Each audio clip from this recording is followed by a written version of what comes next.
Salmos de número 144, versículo de número 1. Vamos ler? Está aqui no Data Show? Amém. Diz assim a palavra do Senhor. Salmos 144, versículo de número 1. Bendito seja o Senhor, minha rocha, que adestra as minhas mãos à peleja e os meus dedos para a guerra. Amém. Feche seus olhos, vamos orar ao Senhor, vamos falar com Deus. Senhor Deus e eterno Pai, te rendemos graça nessa noite. Pedimos ao Teu Espírito Santo, Senhor, que palestre aos nossos corações, que fale conosco através da Tua palavra.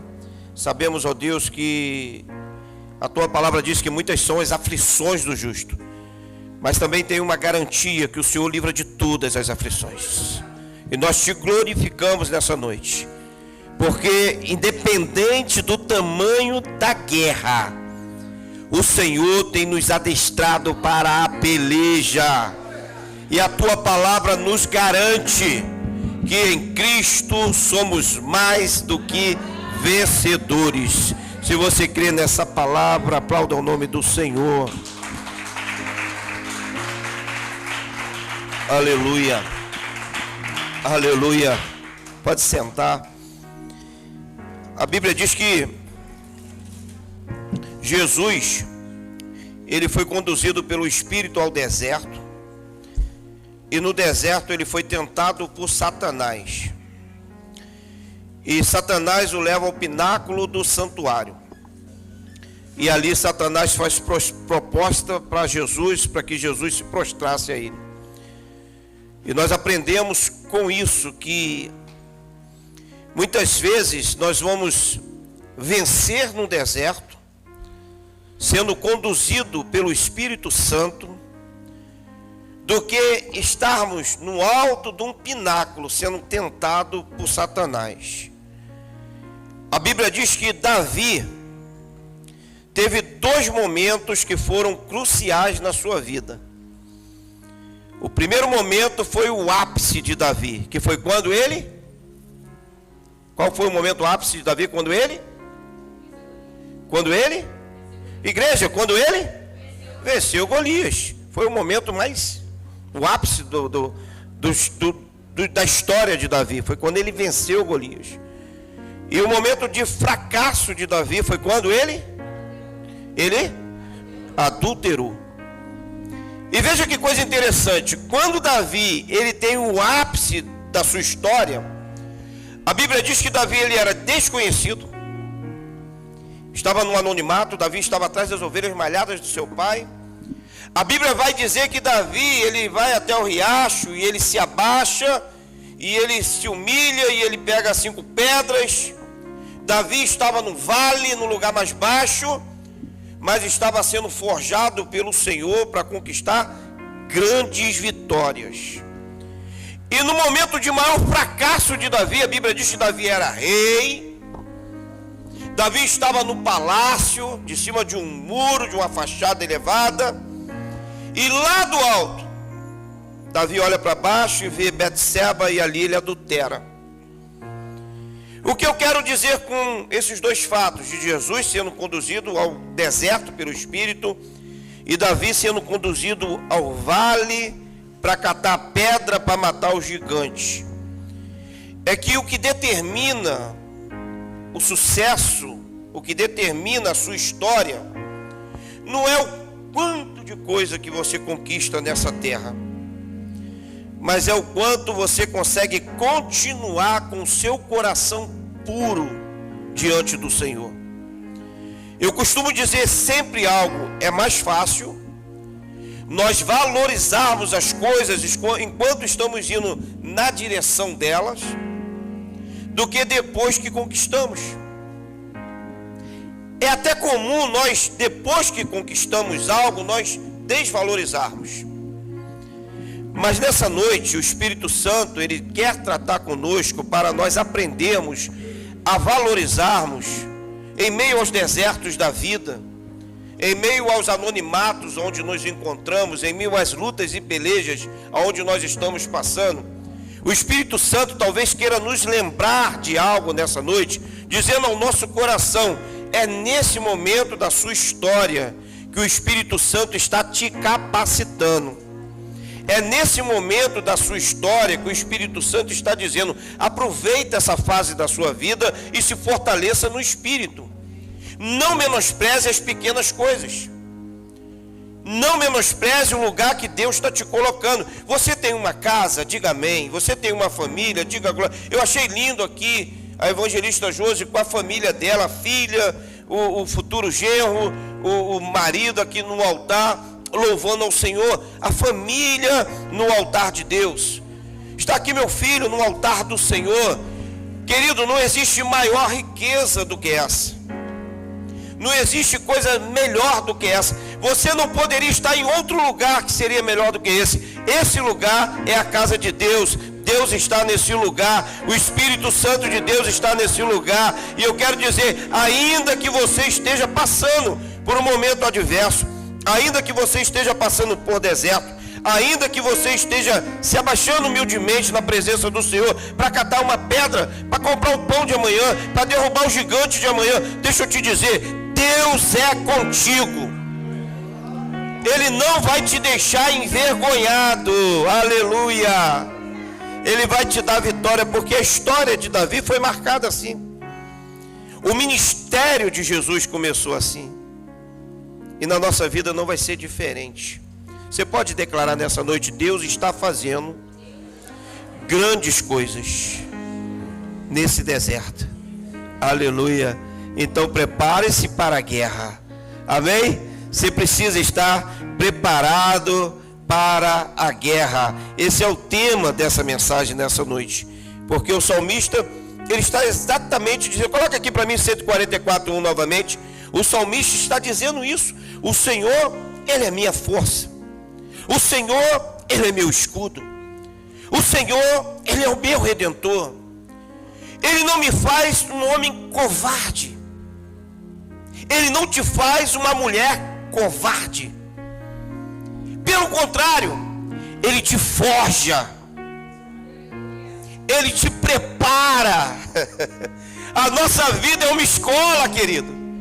E a luta nos traz maturidade. Às vezes as adversidades nos traz pujança nas nossas ações, atitudes nobres, atitudes coerentes, decisões assertivas. Por isso o Senhor nos prova, porque a Bíblia diz assim: o Senhor, Ele só prova aquele servo que Ele ama. Então o Senhor, Ele está nos adestrando cada dia mais. Eu sei que cada um de nós aqui tem uma luta, não é verdade? Todos nós temos uma luta. Algumas lutas são mais severas do que as outras, não é verdade? Algumas lutas são mais difíceis do que as outras. Mas cada um tem uma luta, e cada um tem uma atmosfera de luta, um nível de luta. Mas uma coisa todos nós precisamos, independente do nível de luta, é de preparo. É de preparo. Você precisa estar preparado. Tem muitas pessoas que se desequilibram diante das adversidades. Mas o Senhor está falando para você nessa noite. Olha para cá. O Senhor está falando para você nessa noite. Deus está te forjando para você aguentar e ter estruturas, para você não desequilibrar diante das adversidades. Aqui está o maior segredo, querido. É você não temer a força do adversário. A Bíblia vai dizer que o verdadeiro amor, ele lança fora todo medo. O verdadeiro amor lança fora todo o medo. Quando a Bíblia diz o verdadeiro amor lança fora todo medo, é óbvio que ele está se referindo ao amor de quem? De Deus. O amor de Deus. O verdadeiro amor. O amor puro, o amor genuíno. O amor do Pai. Ele lança fora todo medo. Por isso a Bíblia vai dizer: não temas, porque eu sou contigo. Não temas, porque eu sou teu Deus. Não tema, porque eu sou o teu ajudador. Não tema, porque eu irei contigo. Não tema, porque eu estou diante de ti. 365 vezes a Bíblia diz que o verdadeiro amor se manifesta na sua vida, dizendo cada dia do ano: não tema diante da guerra, não tema diante da adversidade. O verdadeiro amor nessa noite está lançando fora todo medo do seu coração. Todo medo sai nessa noite. Então nós precisamos deixar Deus trabalhar mais na nossa vida. Se cada dia Ele lança fora o medo, então cada dia Ele me dá uma vitória, amém? Porque lança fora o medo me faz conquistas, o medo me faz conquistar, o medo me faz guerrear, o medo me faz parar, e a coragem me faz guerrear. Então Ele lança fora o medo, então eu vou conquistando, conquistando, conquistando e conquistando. Tem um tempo de conquista para cada um de nós aqui. Pastora, tem um tempo de conquista na sua vida. Irmã Kessiane, tem um tempo de conquista na sua vida. Aleluia. Cabo Val, tem um tempo de conquista na sua vida. Eu declaro em nome de Jesus que um tempo de conquista chegou na nossa vida. O amor de Deus se manifesta sobre a nossa vida e tira do nosso coração todo espírito de temor, de ansiedade, de angústia. E a cada dia nós vamos vencer. Aleluia, a cada dia nós vamos vencer. Você pode declarar: a cada dia eu vou vencer. A cada dia eu vou vencer. A cada dia eu vou vencer.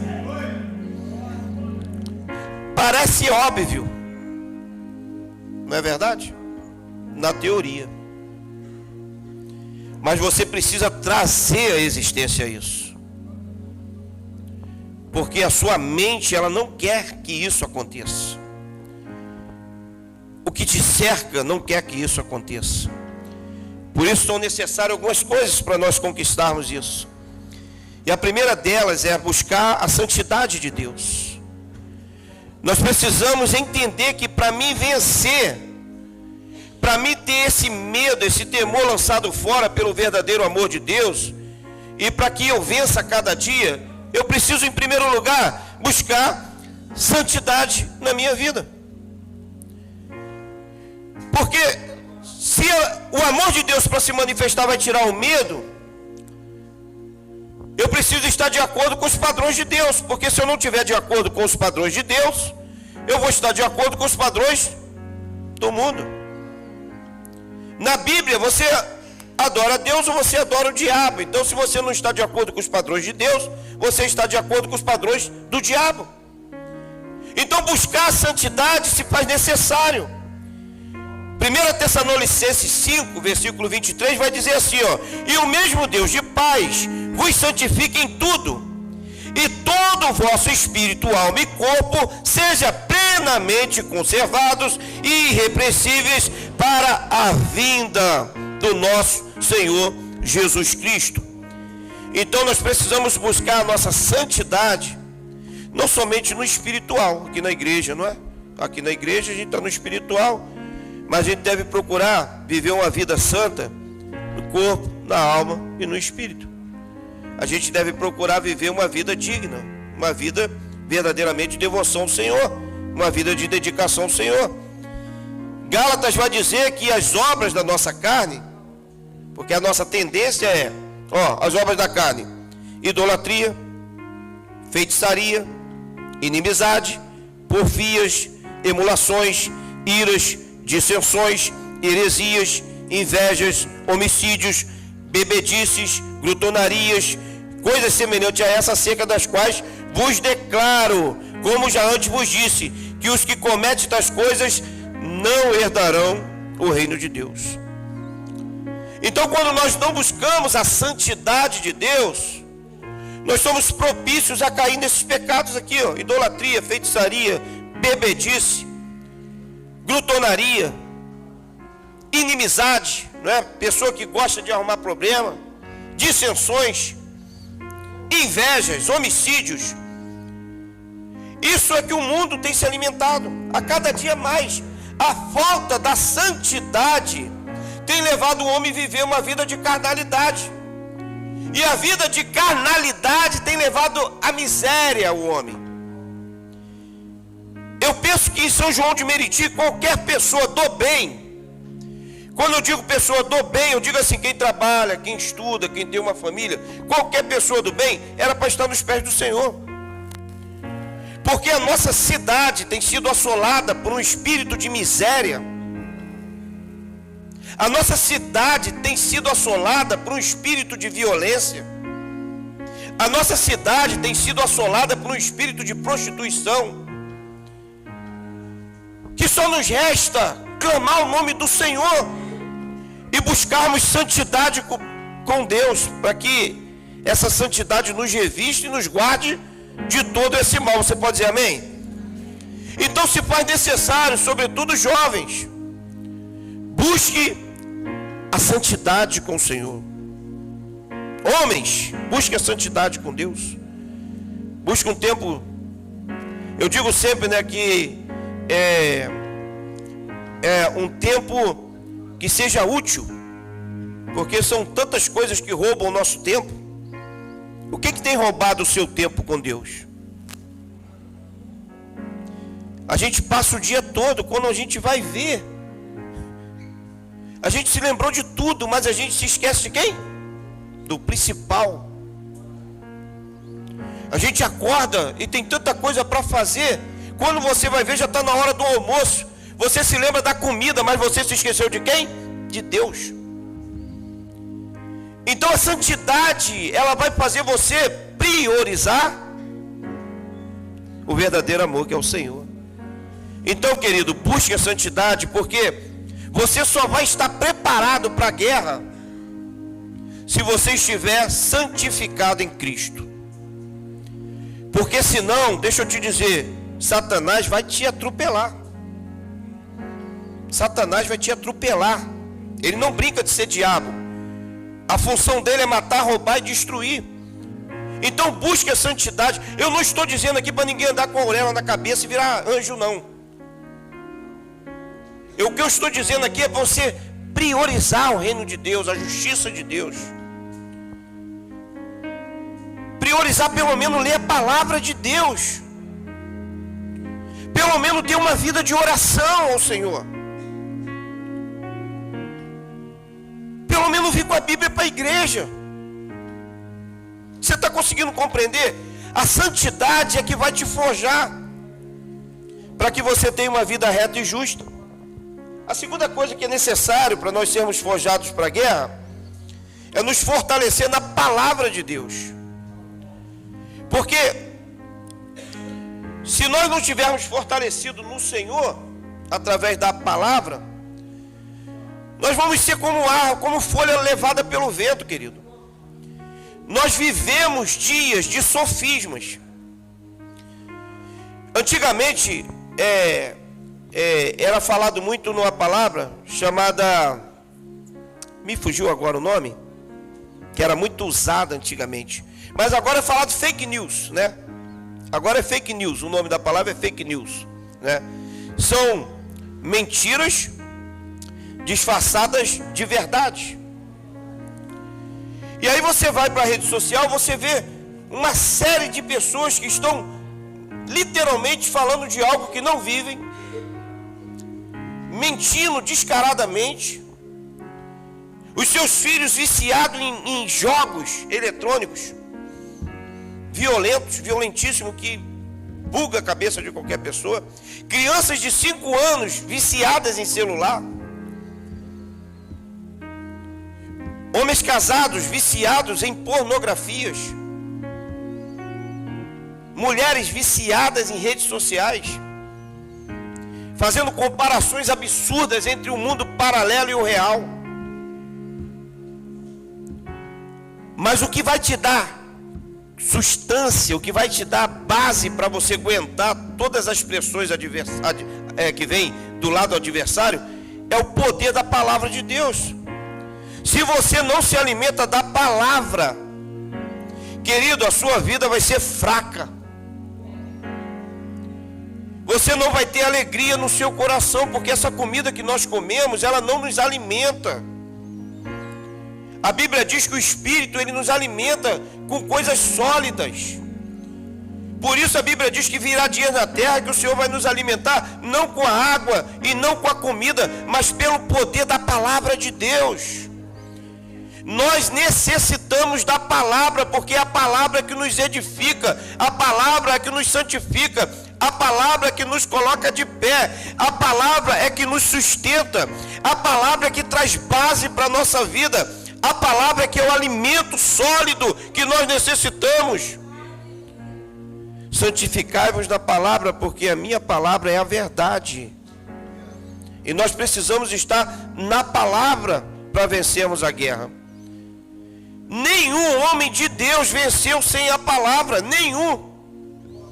Jesus venceu Satanás através da palavra. A primeira coisa que Deus fez quando libertou o povo do Egito foi dar a palavra.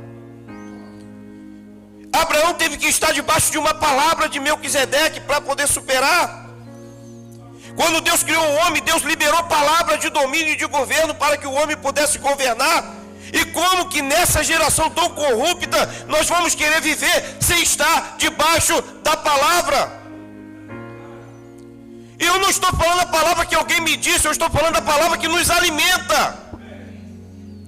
Porque existe uma diferença entre a palavra que eu estou falando para você e a palavra que você está buscando de Deus como resposta para a sua vida. É uma diferença muito grande. Porque se você buscar na palavra, Deus vai falar contigo. Então você precisa estar, em primeiro lugar, santificado. Em segundo lugar, alimentado na palavra. Base na palavra. Porque aí a guerra vem. Vem ou não vem? Tem umas guerras, querido, que bate que é difícil. Hein? Tem uma luta que se você não falar, Senhor, eu estou na tua palavra. Eu estou na tua promessa. Quem está debaixo de uma promessa aqui? Tem uma palavra de Deus para a sua vida. Se você está debaixo de uma palavra, se prepara, porque independente do tamanho do adversário, você vai vencer, porque Deus é contigo. A palavra te fortalece. Aleluia. Aleluia. A terceira coisa que nós necessitamos, e isso é difícil, hein? Porque para você entrar nessa terceira, você precisa das duas primeiras. Você precisa estar santificado na palavra, santidade ao Senhor. Você precisa estar na palavra de Deus. E você precisa, aí só se tiver nas duas primeiras. Se não tiver, não adianta. Se sujeitar à vontade de Deus. Não é verdade? Se sujeitar à vontade de Deus só para quem está santificado e firme na palavra. Porque se sujeitar à vontade de Deus é contrário do que nós imaginamos. Não é verdade? Porque para o mundo riqueza é dinheiro, não é verdade? Para o mundo riqueza é dinheiro. Para o cristão riqueza são valores. É uma diferença monstruosa. Para eles, riquezas é bem materiais. Para a gente, riqueza é o reino dos céus. Aleluia! Por isso nós precisamos estar sujeito à vontade de Deus, para não priorizarmos coisas que não sejam santas ao Senhor. A pastora falou aqui de que com a medida que nós medirmos, nós também seremos medidos, não é verdade? Porque isso é justiça. Isso é justiça. E só alguém que se sujeita à vontade de Deus consegue compreender a justiça do Senhor, para viver de acordo com isso, com a vontade de Deus. Eu vou me sujeitar ao querer de Deus. Porque às vezes nós queremos a nossa vontade, o nosso desejo. Mortificar isso é difícil. Eu assisti um casamento esses dias de uma jovem, e essa jovem estava falando da santidade no relacionamento do casamento, de se guardar, de se manter pura para aquele momento. O jovem parecia até assim uma coisa meio fora da época, né? ele agradecendo, o homem no casamento, agradecendo ao pai, chamando o pai de papai, eu quero te agradecer pelo carinho, pela forma que o Senhor me cuidou de mim, que o Senhor me tratou. E eu olhei aquilo ali, eu falei, gente, que coisa mais linda, não é verdade? Você vê pureza nos dias de hoje. Os dias que as pessoas não querem mais viver de forma pura, de forma santa, de forma que agrade ao coração de Deus. Então, querido, se você se sujeitar a Deus, você vai vencer todas as guerras. Eu não estou dizendo de uma. Olha o que o salmista diz. Coloca o Salmo 144:1 aqui. Deixa na tela. Olha o que ele diz. Ele diz: o Senhor forjou os meus dedos. Ele está falando aqui de habilidades extraordinárias. Ele está falando aqui de detalhes. Ele está dando aqui. Ele está dizendo assim: olha, eu sou um expert em batalha. Eu sou habilidoso em qualquer luta. Porque ele poderia caracterizar a batalha dele na armadura, não é verdade? Na força bélica, na espada. Mas ele coloca no indivíduo. Ele diz assim: a minha força está nas minhas mãos. O Senhor forjou os meus dedos para a batalha. É Davi, não é verdade? Deram a armadura a ele dizendo: eu me sujeito a Deus. Eu me sujeito à vontade de Deus. Eu me sujeito ao querer de Deus. Por isso, Davi, ele venceu as batalhas. Ele venceu as guerras. Até mesmo o seu momento de declínio, ele superou. Porque no Salmo 51 é uma declaração viva do perdão, do arrependimento e da restauração de um homem. Porque eu caía do homem, mas o levantar pertence ao Senhor. Por isso não importa onde você tenha caído, nessa noite Deus te levanta e diz: se prepara, porque eu te forjo para a conquista e para a vitória. Você pode dizer glória a Deus? Você pode se colocar de pé? Nós vamos orar ao Senhor, nós vamos agradecer a Deus pela sua palavra, porque a palavra de Deus, ela é viva e eficaz. E eu profetizo no nome de Jesus que as suas batalhas e que as suas lutas serão vencidas para a glória do nome do Senhor. Diga para o seu irmão assim: amado, diga para ele: amado, amada, prepare-se para a guerra, porque a vitória é nossa, em nome de Jesus. Aplauda o nome do Senhor. Aleluia, glória. Senhor, muito obrigado pela tua palavra, Deus. A tua palavra é fiel, é verdadeira. Ela é mais penetrante do que espada alguma de dois gumes. Ela é capaz de penetrar até as juntas, dividir medulas. A tua palavra nos revela a verdade, Deus. E nós cremos pela tua palavra que nós somos mais do que vencedores em Cristo Jesus. Amém. Deus te abençoe. Aleluia.